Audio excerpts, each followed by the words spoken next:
বিবাহকে কেন্দ্র করে মহিলা মৃত্যুর ঘটনায় গ্রেপ্তার আরও এক ধৃতের নাম কাজল করাতি। ধৃত ওই মহিলা সম্পর্কে সিভিক ভলান্টিয়ার্সের বৌদি। এই ঘটনায় এখনো পর্যন্ত গ্রেপ্তারের সংখ্যা বেড়ে দাঁড়ালো 2। ধৃত মহিলাকে মঙ্গলবার রানাঘাট মহকুমার আদালতে তোলা হয়। অন্যদিকে অভিযুক্ত সিভিক ভলান্টিয়ার মিলন করাতিকে অনির্দিষ্টকালের জন্য অপসারিত করা হলো প্রশাসনের তরফে। শুরু হয়েছে তার বিরুদ্ধে তদন্ত প্রক্রিয়া।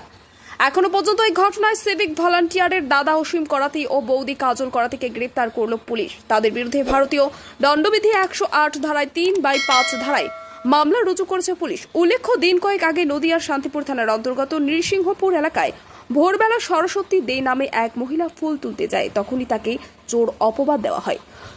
শুধু তাই নয়, পরবর্তীকালে তার বাড়িতে এসেও হুমকি দেওয়া হয় বলে অভিযোগ। পুলিশের কথা বলেও তাদের প্রাণে মারার হুমকি পর্যন্ত দেওয়া হয়। মূলত সেই ভয় এবং লজ্জায় আত্মঘাতী হয় 50 বছরের এক মহিলা।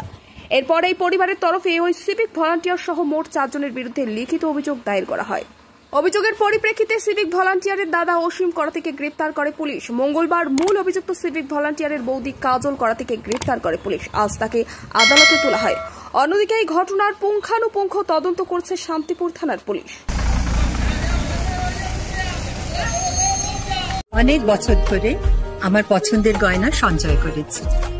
এবার দেব আমার প্রিয় মানুষ। না, it's yours. Now it is yours.